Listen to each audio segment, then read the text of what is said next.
조갑제 TV 시청자 여러분 안녕하십니까? 2022년 3월 29일 오후 3시입니다. 오늘 또 귀중한 손님을 모셨습니다. 강형원 기자님을 모셨습니다. 감사합니다.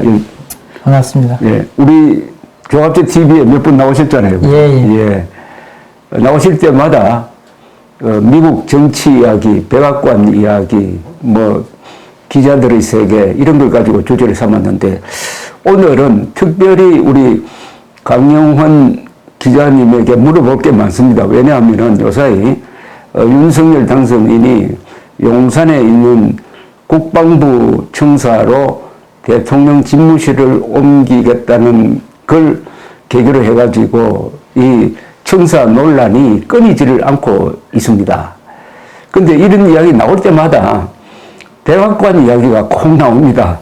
백악관을 모델로 한다든지 하여튼 이게 벤치마킹하는 기준이 백악관으로 되어 있는데 우리나라에서 이 백악관에 대해서 제일 권위 있게 이야기하실 수 있는 분이 바로 강형원 기자님입니다. 그래서 우리 강형원 기자님 이야기를 먼저 제가 소개를 해드려야 이 방송을 들으시는 여러분들도 이해를 하실 수 있을 것이라고 생각합니다. 강형원 기자님은 벌써 이 기자 생활을 하신 지가 30년이 넘으시는데 이 세계적 언론사에만 근무하셨습니다. 로스앤젤레스 타임스, AP 통신, 로이터 통신 그런 과정에서 참 노벨상만큼이나 유명한 퓰리처상을 사진 부분에서 2번이나 받았습니다. 물론 한국인 기자로는 처음입니다. 그리고 그 무대가 로스앤젤레스, 워싱턴, 그리고 아주 특이한 또 경험을 하셨는데 백악관에서 또 잠시 직원으로 근무한 적이 있습니다. 백악관 출입도 하고 백악관에도 계시고 이러니까 우리 강형원 기자님처럼 이 백악관 이야기를 진실되게 하실 수 있는 분이 없다고 생각해서 오늘 모셨습니다. 맞죠? 제가 오늘 경력을 너무 간단하게 소개해 드렸는데 사실은 요사이 한국에서 우리 찬란한 우리 문화유산을 소개하는 사진을 찍으시고 또 글을 아주 잘 쓰십니다. 거기에 글도 적으시고 해가지고 어떻게 보면은 우리 한국의 문화적 이미지를 영문으로 외국으로 소개하는 그런 일도 또 하고 계시는데 이걸 모아서 책을 준비하고 계시는 게 바로 Visual History of Korea 맞죠? 네, 맞습니다. 이게 또 랜덤 하우스에서 나온다네요. 세계적인 출판사. 제가 소개한 데서 뭐 빠진 게 없습니까? 예, 올 여름에 나올 겁니다. 이게 참 기대가 됩니다. 네. 여기 들어가는 사진이 한 200장 됩니까? 200쪽 정도 들어갑니다. 예, 거기에 또 설명이 들어갈 거. 그러니까 어떤 나라를 이해할 때 요사이는 장황하게 글을 쓰는 것보다는 결정적 사진 한 장이 중요한 모이죠. 그렇죠. 예, 우리 문화에만, 우리 역사에만 있는 이미지로서 우리 역사와 문화의 첫인상을 영어 문화권에 제가 보여주는 그런 책을 지금 집필하고 있습니다. 몇 달 전에 그렇게 찍은 사진을 가지고도 전시회도 하셨잖아요. 네. 그 전시회 가보았는데, 정말 우리 문화유산을 이 직업적인, 최고의 사진 기자가 이렇게도 찍을 수 있겠구나 하는 그런 아주 감동을 받았습니다. 감사합니다. 그걸 보면서 사진은 현실과 또 다른 의미의 창작물이라는 생각이 듭니다. 그렇죠. 예. 한 번 보면 평생 잊지 못할 이미지를 사진을 해낼 수 있어요. 사진은 만들어줄 수 있는 거죠. 그 정말 사진 딱 스쳐가는 사진 한 장이 딱 나오면, 요거는 어느 나라다, 이렇게 알 수가 있잖아요. 그럼 글로서는 불가능하지. 네. 자, 그래서 이제 백악관 이야기를 하겠는데, 그보다는 우선 우리 강 선생님 보시기에는 요새 한국에서 자꾸 이 논란이 일어나고 있습니다. 그러니까 청와대 이전 논란에 대해서 어떤 생각을 하십니까? 글쎄 저는 한국을 잘 모르지만 미국 같은 분위기에서는 대통령 선거가 끝나고 나면 취임식 때까지 나름대로 워싱턴에서는 축제 분위기가 유지됩니다. 이제 초당적으로 이 양쪽 진영에서 모여서 앞으로의 4년을 어떻게 운영할 건가를 서로 만남을 통해서 많은 콜라보레이션이 있고 또 의회에서도 공화당과 민주당의 의원들끼리 서로 힘을 합쳐서 법안들을 만들어내고 아무리 강력한 지도자라고 하더라도 미국에서는 그 콜라보레이션을 야당하고 하지 않으면 그렇죠. 아무것도 못합니다. 협치를 하지 않으면 안 된다고 말씀이죠. 그래서 그 소위 그 협치나 그런 국민적인 화합이나 그것은 행동이지 구호가 아닙니다. 아주 그래서, 멋진 말씀하셨네요. 우리가 지난 대선 기간 동안에 이재명, 윤석열 후보로부터 제일 많이 들었던 이야기가 협치 통합이었습니다. 근데 이거는 말로만 할 게 아니라 실천이 돼야 되는데 이번에 윤석열 당선인이 청와대 이전을 추진하는 과정에서 그게 어디 협치가 있다고 생각합니까?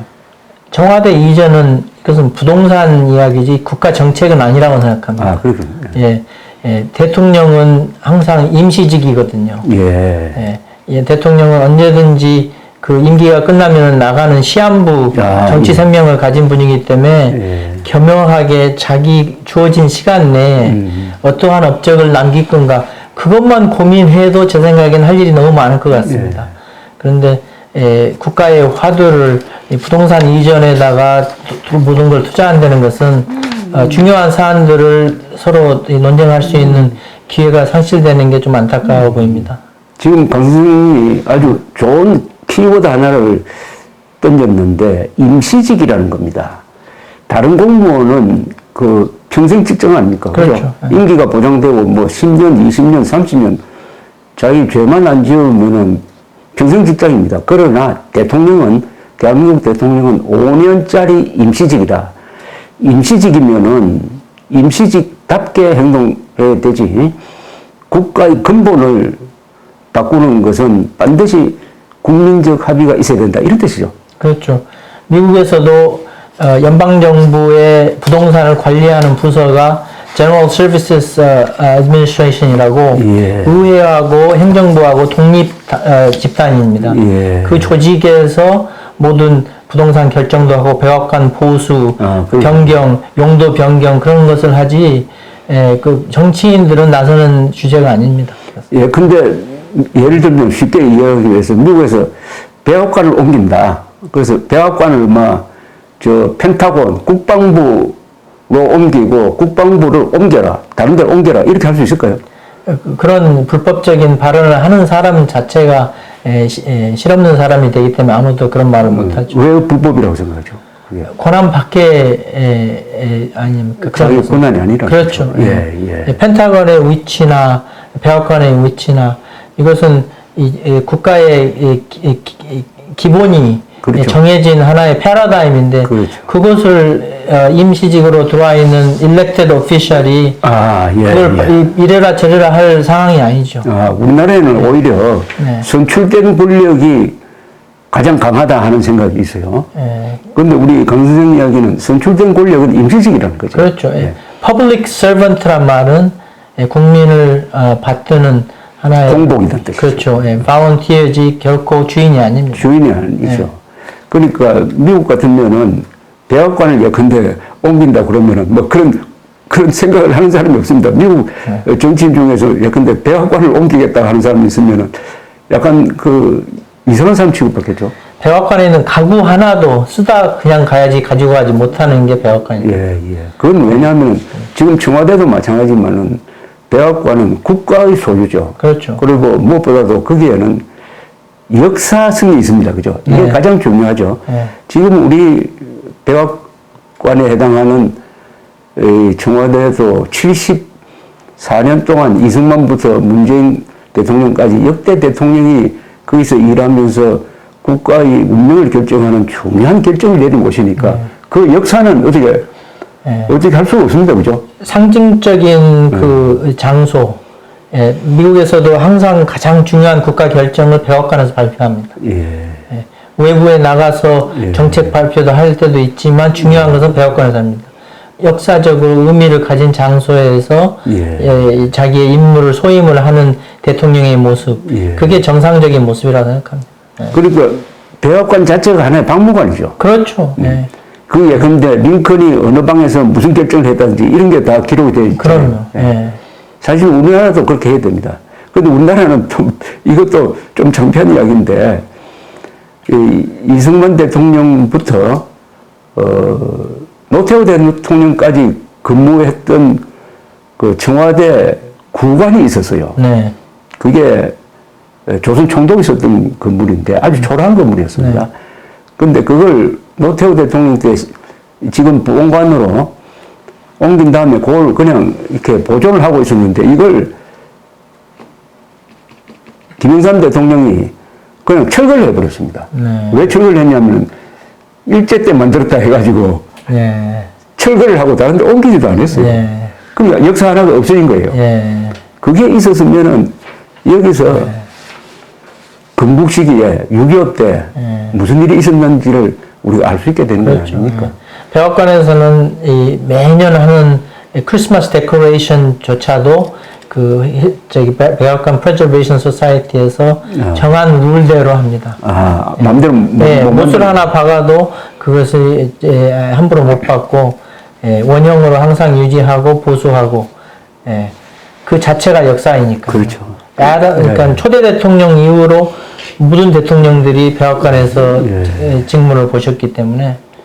그러니까 백악관이나 청와대 같은 것의 진정한 가치는 거기 세월의 역사 그리고 국가를 이리저리 운명을 바꿀 수 있는 중대한 일이 거기서 벌어졌다는 그 역사성이죠. 상징적인 그게 이제 상징성인데 상징적인 권위가 그건 절대로 만들어낼 수가 없습니다. 그렇죠.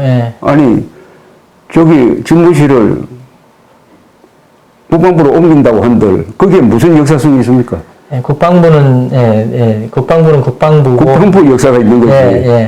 그러니까 이 윤석열 당선인이 처음 잘못 생각한 것 같아요. 그러니까 이 청와대를 옮기는 게 얼마나 중요한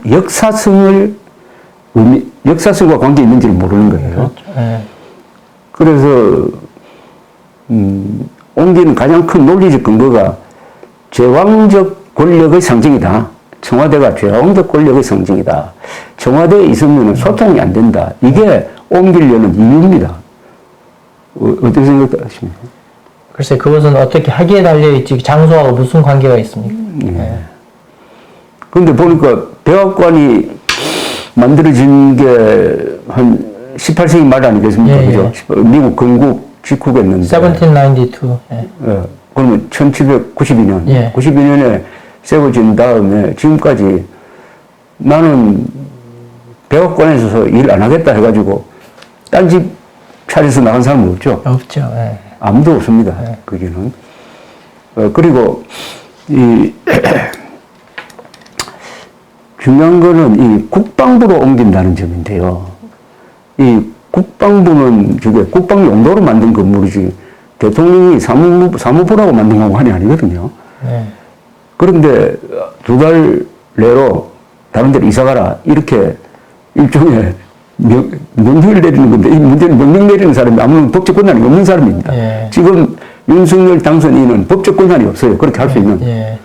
미국에서는 대통령이 자기 임기에 내린 결정을 자기 임기에서 경험하지 않고 다음 대통령이 경험하는 게 많습니다. 예를 들어서 클린턴 대통령이 대통령의 임금을 올려놓고 나가서 부시 대통령 때부터 대통령의 임금이 올라가고 그런 식으로 자기 임기에는 자기가 거기에서 베네핏을 받는 역할을 하는 것은 낯간지러워서 못하죠. 그런데 우리나라도 60만 대군이 있습니다. 그 우리나라에서 국군은 어마어마한 역사적 과업을 남긴 사람들입니다. 건국의 초석이 되고 호국의 간성, 근대화의 기관차, 민주화의 울타리 역할을 했는데 이런 국군은 존중해야 되는 것 아닙니까? 당연하죠.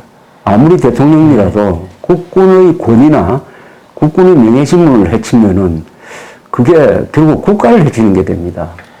제가 와서 Visual History of Korea 취재를 하면서 배웠지만 예. 조선시대 때 예. 군대를 경시하면서 우리가 그렇죠. 침략을 당해서 나라를 뺏기지 않았어요. 그렇습니다. 예. 예. 군대가 있어야 나라가 있고 나라가 있어야 우리가 미래가 있지 않겠습니까? 그렇죠. 뭐 이것도 자꾸 미국에 비교해서 그런데 미국에서 백악관 대통령이 새로 들어와가지고 백악관 담대로 옮기라고 하면은 어떤 일이 벌어집니까?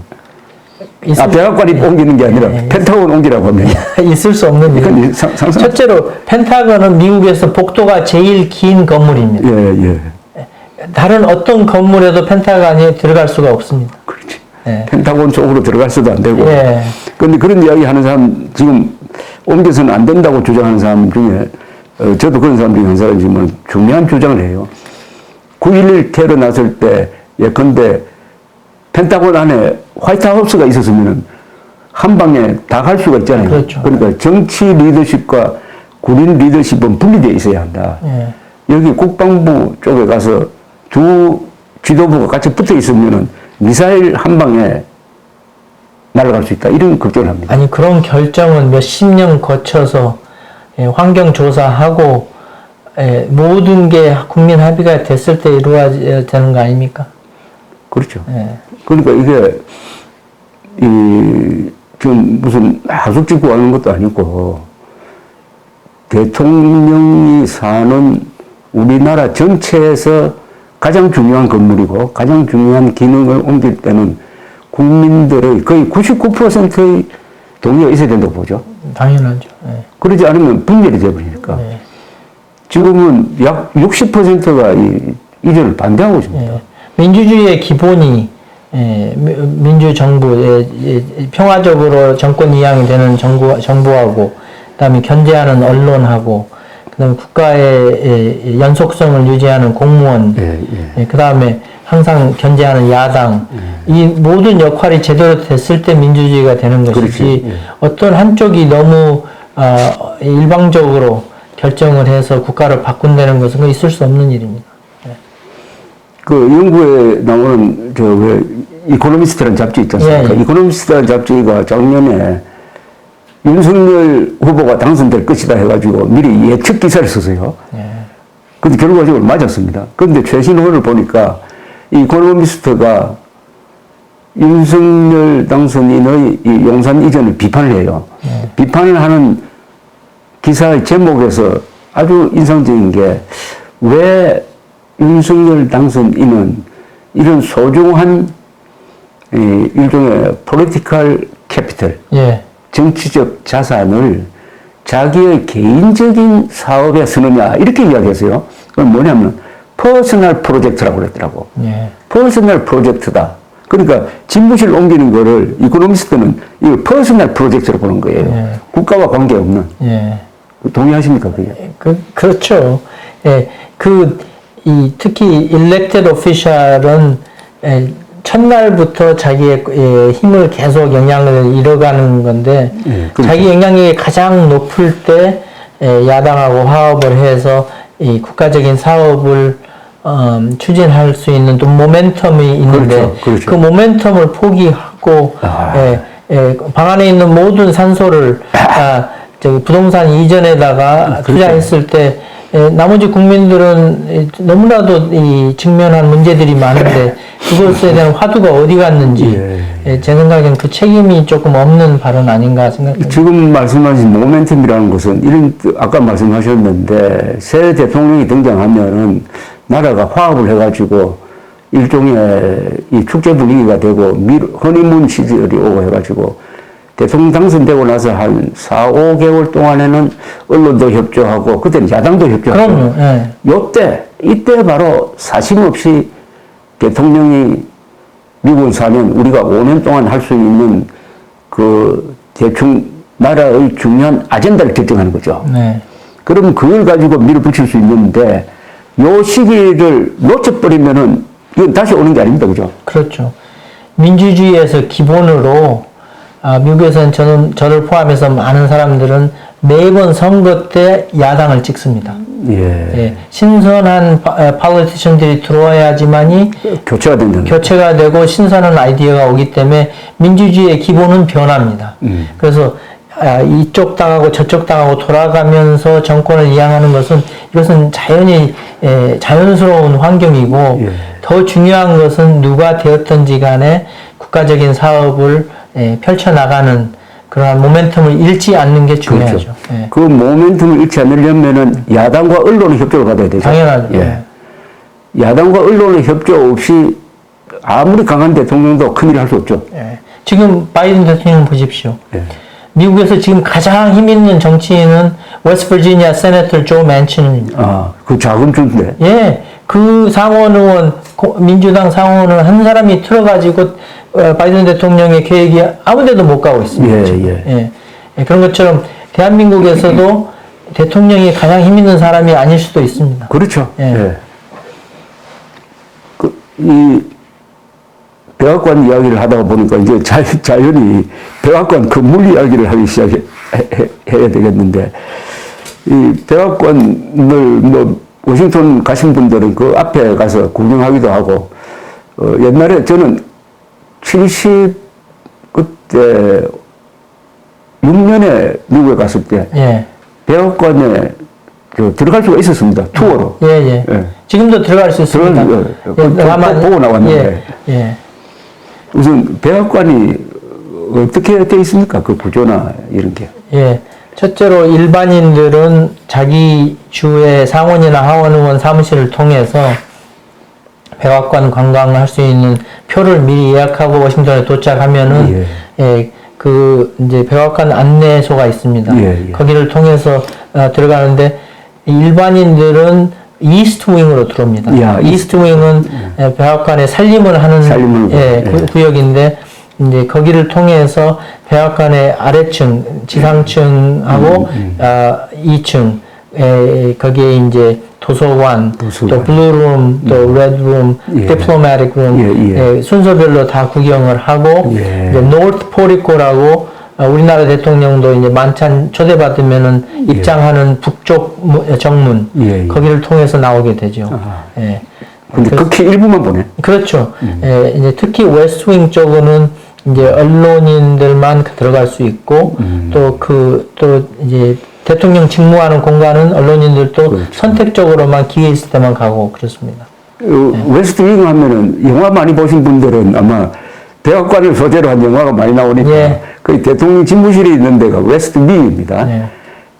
그러니까 이 건물이 웨스트윙이 있고 이스트윙이 있는데 웨스트윙이 주로 영화 소재로 이렇게 나오죠. 웨스트윙은 원래 그게 수영장이 있었습니다. 그래서 수영장 위에다가 이 건물을 지어가지고 거기 대통령 직무실도 하고 기자들 보도 활동할 수 있게 아주 한 인치별로 간격을 정해가지고 언론사들이 나눠서 쓰고 있습니다.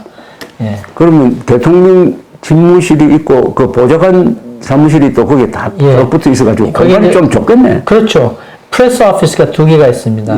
upper press office가 있고 lower press office가 있어가지고 lower press office에서는 우리 기자들을 관리하고 upper press office에서는 대통령 대신 브리핑 같은 것을 주관합니다. 그래서 대통령은 자기가 직접 나서서 대부분의 이야기를 안 합니다. 그렇죠. 대변인 시켜서 다 하고 언론에 보도되는 걸 반영되는 걸 봐서 자기가 결정적으로 표현할 내용만 나중에 모아가지고 프레스 컨퍼런스에서 정리해서 하죠.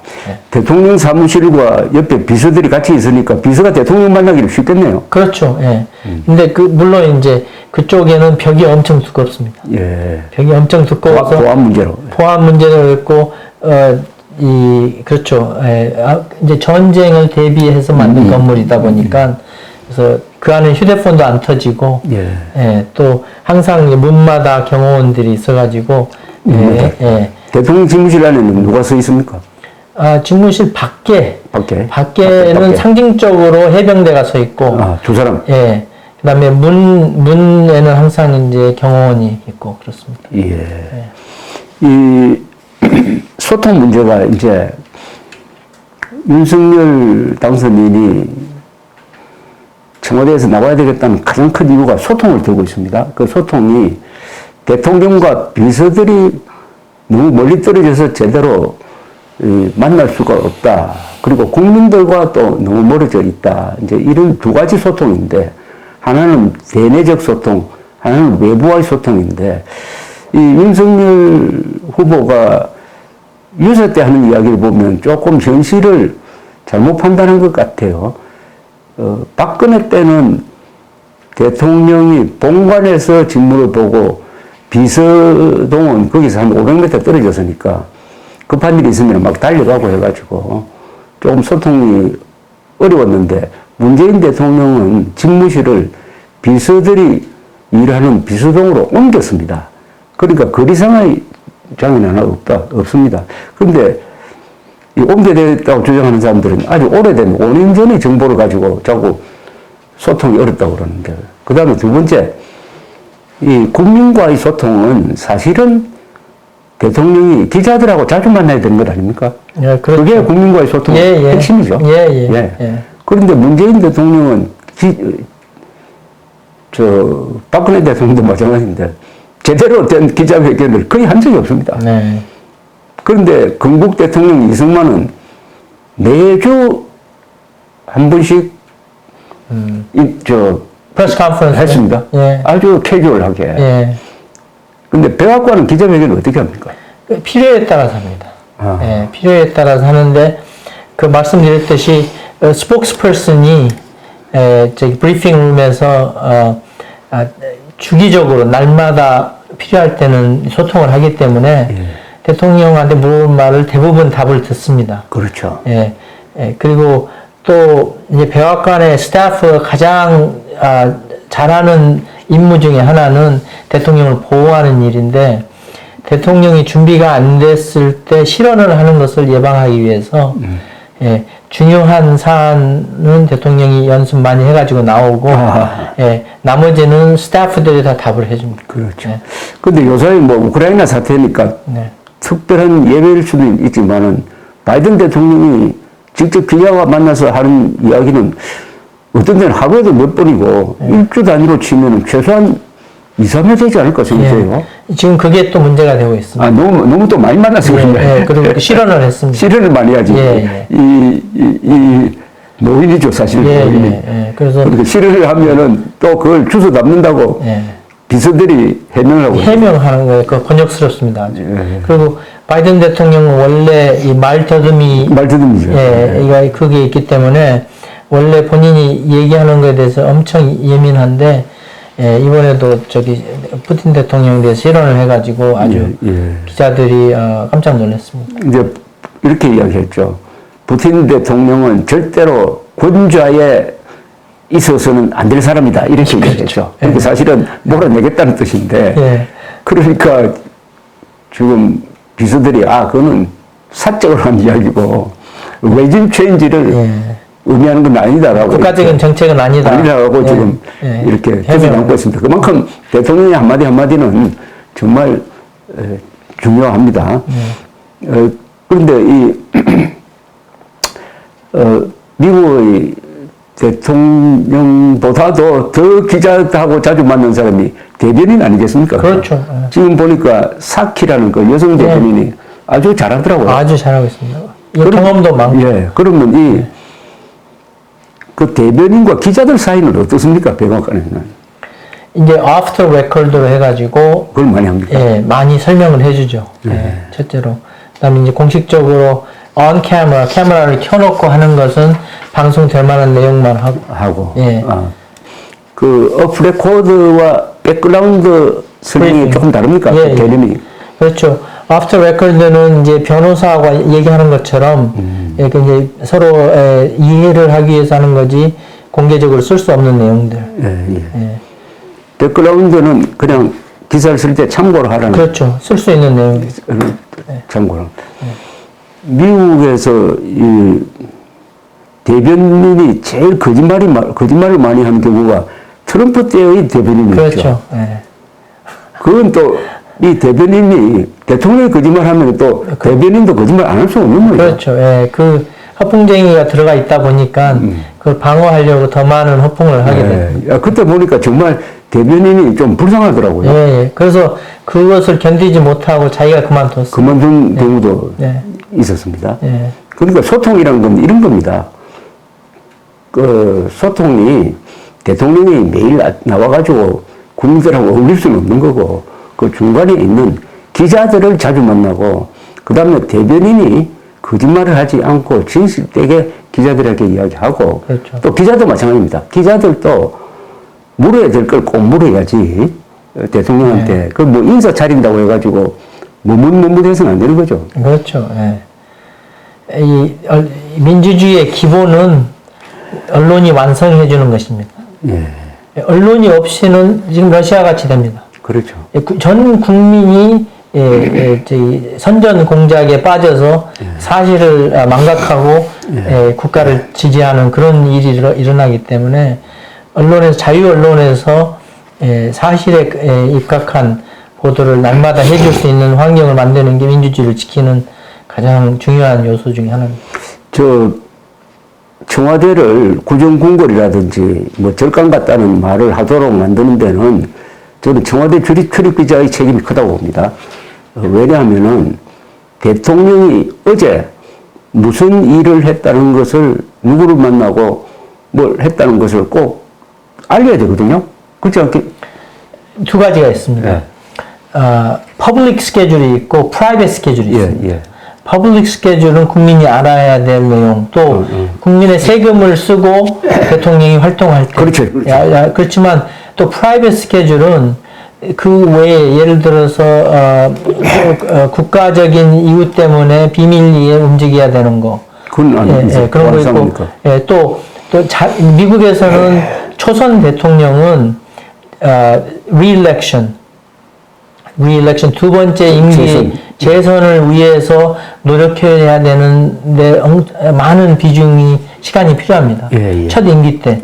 그때 재선을 위해서 하는 행동은 국가 세금으로 지원이 안 되고 에어포스 원을 써도 자기의 재선을 위해서 어디 갔다 오면 그 비용을 자기 캠페인에서 줍니다. 국가 예산을 쓰면 못 쓰면 안 됩니다. 그래서 프라이빗 펀드레이싱이라든지 기금 모금이라든지 또 그런 것을 할 때는 그 스케줄이 프라이빗 스케줄로 바뀝니다. 그건 국민의 세금이 들어가지 않는 스케줄입니다. 그렇군요. 그래서 그 점을 이제 기자들이 구분해서 이제 보도를 하죠.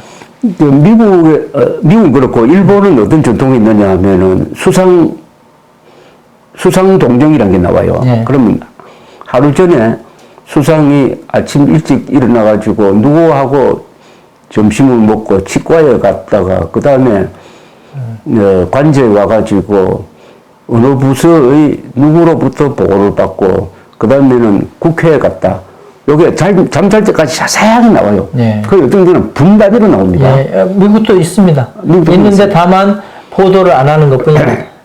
근데 퍼블릭 스케줄은 보도하고 프라이빗 스케줄은 보도 안 하고. 근데 우리도 이 기자들이 대통령이 뭘 하고 있다는 걸 알아야 되는 거 아닙니까? 당연하죠. 그걸 기자들만 알고 그냥 뭉갰단 말입니다. 그러니까 소통이 안 된다는 이야기를 하게 되는데, 소통되려면은 기자들도 달라져야 됩니다. 기자들이. 예를 들어서 백악관에서 대통령이 백악관을 나갔다가 들어오는 것을